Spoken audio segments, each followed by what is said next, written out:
What's up, Sportman family? It's your boy Sparkman, and welcome back to another Market Watch. First up on the docket today is Exodia, the Forbidden One. The promo, the QCR promo from last year is starting to escalate in price, and we talked about this one. We talked about a lot of these promos to buy them while they're on the cheaper end of things. $5 and below were all the promos basically at one point, and some of them being as cheap as 99 cents and below. So, it was a matter of time before one of them escalated in price, and we talked about the pieces, the remaining pieces in the Dueling Mirrors tin being in this year's tins, and possibility of Exodia going up in price when it was around, I think we covered it when it was like $7. Yeah, now look at this price, everybody, $18. It has definitely escalated a lot, and again, there's no surprise with this one as we expected the price to increase for this one.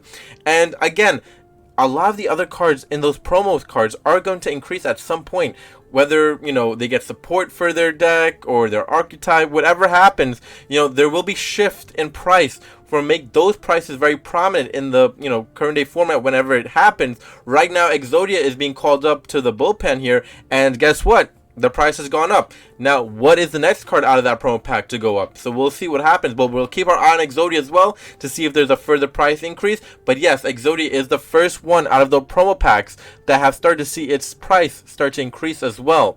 So again, some of those cards are still cheap.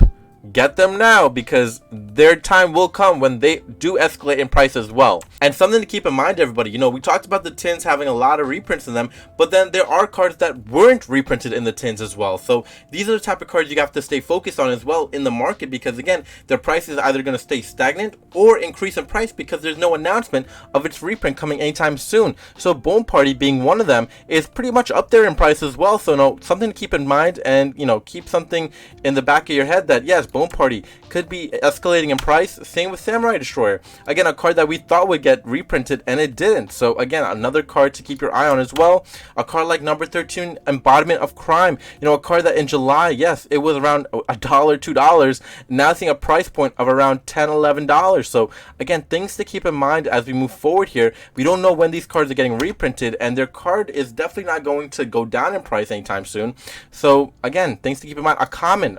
Keep in mind, everybody, this is a common selling for, yes, $17, $18, and its price point has been increasing ever so often. So again, we don't know when these cards are going to get reprinted, and these types of cards are kind of scary because their prices could keep escalating until we get a reprint announcement. So yes, something that we're going to have to keep our eye on the next few days of Market Watch, and if we're getting any new announcement of cards and other reprintable sets as well, like Bonanza, for example. Okay, something I actually want to talk about as well is that new RYZEAL deck, and I'm sorry if I'm mispronouncing the name, but that deck looks insane. I've been hearing a lot of stir in the community as people have been messaging me on Instagram. Sparkman, have you heard about RYZEAL? Sparkman, have you heard about RYZEAL being tier 0? Sparkman, have you heard about RYZEAL taking over the entire game?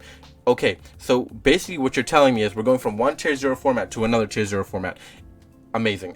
So, but people are saying that RYZEAL is even better than the current tier 0 format there is. So, what are we calling that one? Tier 0? Kind of crazy. But here's what I'll say. I looked at the deck, I looked at some of the cards that's going to be in that deck, and these are types of cards that you're probably going to want to pick up earlier. That way, when they do escalate in price with that deck being such a great deck, you're going to have the opportunity to make a little profit, but also keep in mind, maybe you want to play that deck. Maybe you want to be the one to play that deck to be, that tier 004 format player. And you want to be able to not have to pay an arm and a leg for the other stuff that, again, RYZEAL is probably going to be expensive. You don't want to play a bunch amount of money for the other stuff that you have to actually pay for the deck for.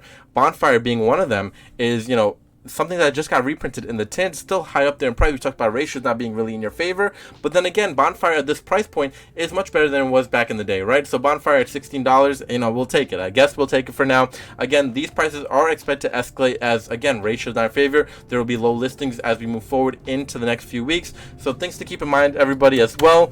Small World was something I saw in the deck profiles that I saw RYZEAL players playing. So again, Small World QCR is not badly priced, $7. Something to keep in mind as well if you want a high rarity card. And most people that play, tier 0 or just meta decks in general tend to want to play high rarity cards, so something to keep in mind as well. Number 104, again, RYZEAL players are going to be playing a lot of rank 4 XC monsters. Number 104 is one of them. The Evosaur Exciton Knight is going to be another one that's very, very much a prominent card. It seems like every now and then that's here in the meta, and again, this one's probably going to see its face very much often here in that RYZEAL deck as well. Tornado Dragon being one of them. Some cheaper cards on the end of things, but again, good to pick up cheaper cards, especially secret cards. That is their highest rarity right now, while it's on, again, the $1 price point, $2 price point. It's cheap, right? So might as well pick it up while it's cheap, because you don't know if it's going to escalate in price. We talked about number 101 escalating in price the other day, and yes, maybe it's time to start picking these stuff up, because again, it's a rank 4, it's a good card. Again, these RYZEAL decks are going to be playing these types of cards in their deck. Abyss Dweller is another example as well. We're going to talk about Daigusto Emerald, which we covered a week ago, that these cards are starting to escalate in price. Again, Daigusto Emerald, a really good card for a lot of rank 4 XC types of decks, and RYZEAL being one of them. Number 41, something to keep in mind as well. Again, a lot of these cards, yes, they're on the cheaper end of things, but you want to buy it while it's on the cheaper end of things. That's why I'm promoting it for you to buy right now, because you don't want to buy it when it's on the escalation, and then you're going to have to be like, oh my god, I have to pay hundreds of dollars, and now on top of the RYZEAL stuff that's expensive, I have to pay for all the other support cards that I need, the extra deck stuff. Buy it while it's on the cheaper end of things, guys. That's why we're covering it. Castle, the Sky Blaster Musketeer, another card that people are using in that deck. Number 103, not even gonna say, let's try RYZEAL. I think I said it right. Okay, I'll take it. RYZEAL. Again, another card that has been going up price, not a lot of reprints, and yes, it is a pretty good card as well, so you know, something to keep in mind as well. And that's basically it for Market Watch. I hope you guys take in the information and also take into account that, yes, we have a tier 0 deck coming very soon, so might as well pick up some of the cards while on the cheaper end of things. And again, we'll keep our eye on a lot of these promos, but right now, EXODIA being one of the prominent promos that have been escalating in price, something to keep an eye on as well. And that's about it. I hope you guys enjoyed today's Market Watch. If there's anything you want to say in terms of cards we missed or things that we should be looking at, leave it down in the comment section down below. But I hope you guys enjoyed today's video. We'll catch you next one. Please subscribe and comment, and peace out, YouTube.